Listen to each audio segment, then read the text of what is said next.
Vampire the Masquerade Bloodlines, PC game review by Luke Appleby. Published September 18, 2014. A decade ago, Activision distributed the PC title Vampire the Masquerade Bloodlines. Well, it was in 2014.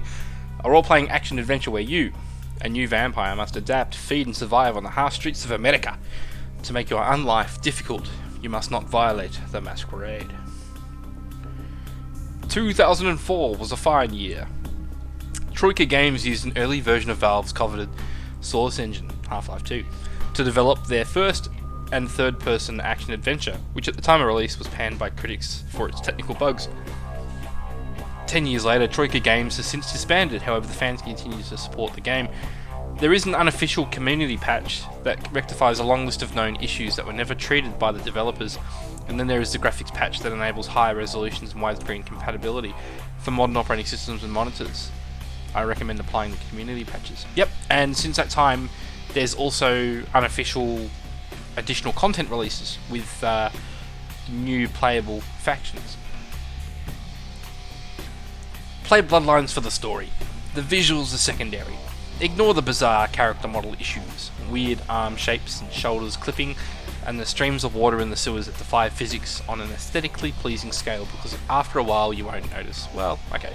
If poor graphics really get to you though, then perhaps Bloodlines is not for you. Pen and paper. Bloodlines is based on the Vampire the Masquerade RPG, penned by White Wolf Publishing, founded in 1991. For more information, see their World of Darkness core rulebooks, Urban Gothic themed stuff now available via print on demand, and obviously the World of Darkness has seen a bit of an overhaul in recent times with the release of a new content, new rule system for Vampire particularly. Anyway, back to the review. Why do we mention the old RPG? Well, Bloodlines draws heavily and faithfully from the source material, and for those already familiar with the pen and paper stuff, you may be in for a treat. White Wolf excel at providing a rich backstory and a variety of different types, all Bloodlines of vampires via novels and rulebooks. Troika Games spins an excellent web of political intrigue, drama and violence with the jigsaw pieces at their disposal.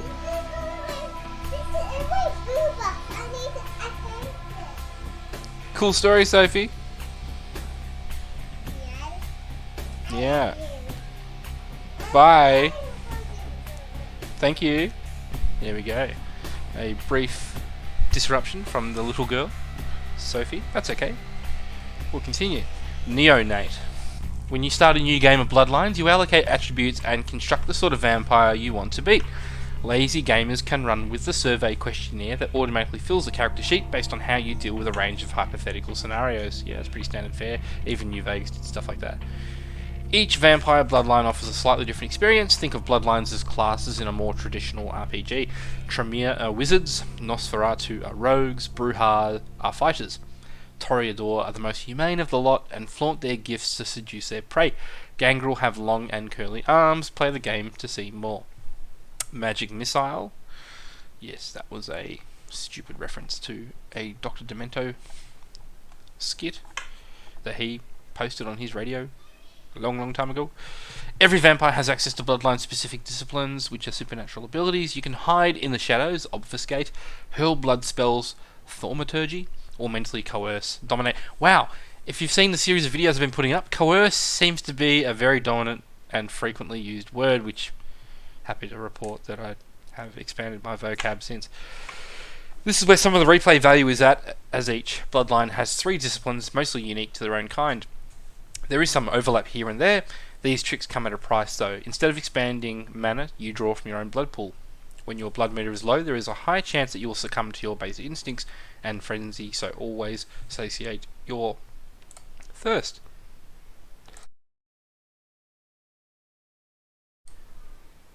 Cough.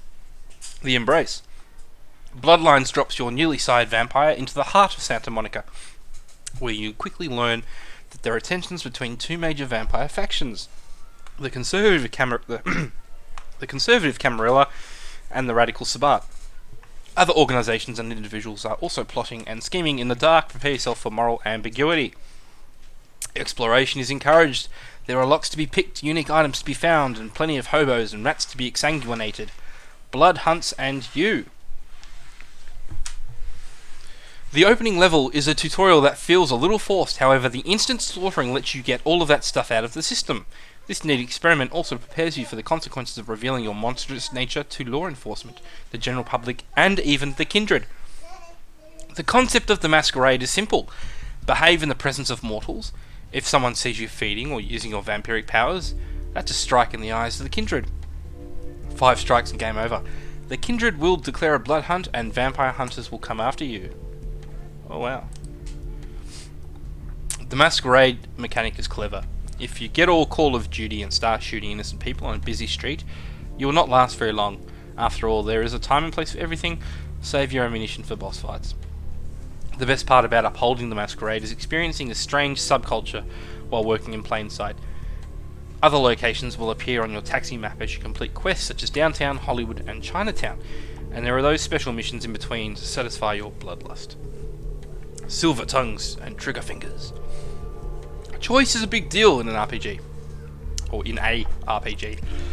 Some situations can be solved diplomatically. You may need to lean on a discipline, have the gift of the gab to pull some strings, or a little cash may keep some people happy. The dialogue and the writing in general is superb. Talking your way through Bloodlines is entertaining. For one particular individual, waffling on can reward you with stat buffs. Immerse yourself in the plot, the characters, and learn everybody's motivations. This adventure is as deep as you want it to be, and that's true. You could go in and just on the surface level just shoot things, complete your objectives, and do that. But there's so much you can dive into. You know, there's computers you can hack, and you can read notes. You can get backstories from other characters and get a feel for the environment. The environment itself tells a story as well. Pew pew! The combat system is great. This action-adventure predates the iron sights of modern shooters and instead opts for that Counter-Strike reticule, where the longer you wait, the smaller the spread. This targeting method works well with the RPG stats because the better your firearms and perception skills are, the better your aim will be. Yeah, that's still the case, and it's still true.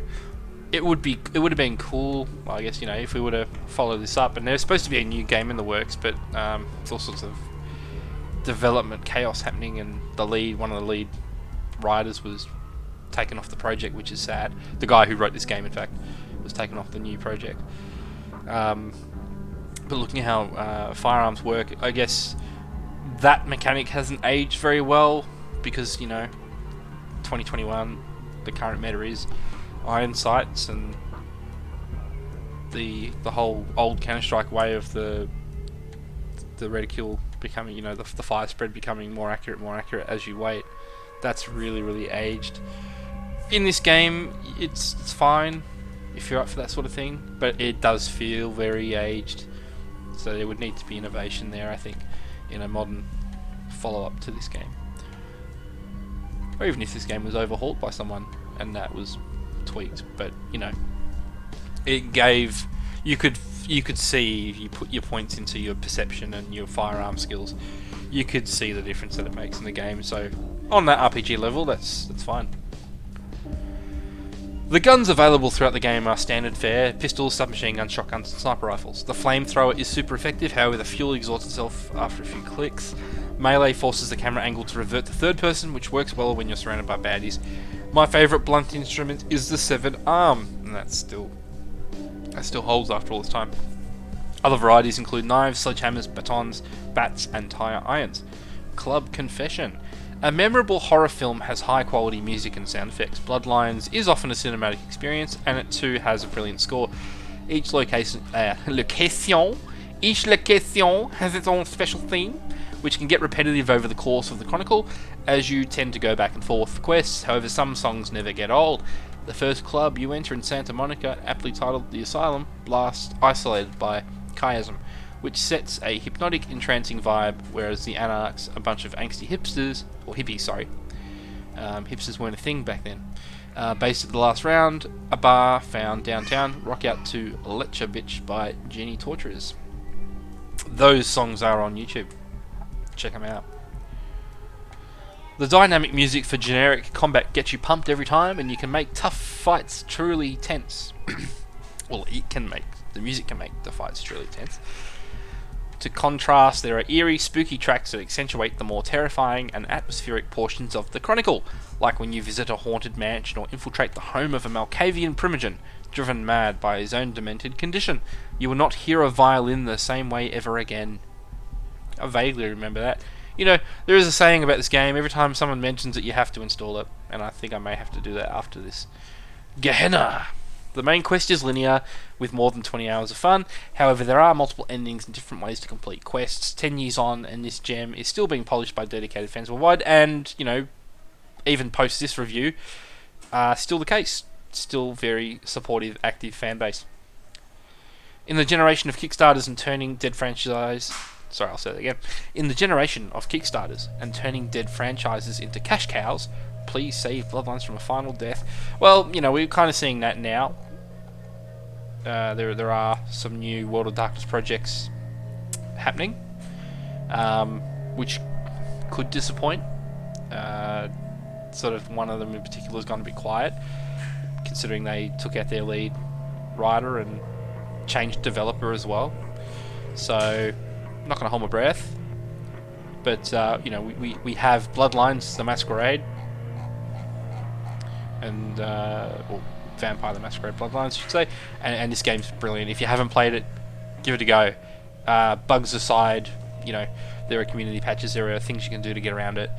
Even with the bugs, it's got its own charm. It's just brilliant. If you've played it, let me know what you think. Thanks for listening to me waffle on, and yeah, fun times.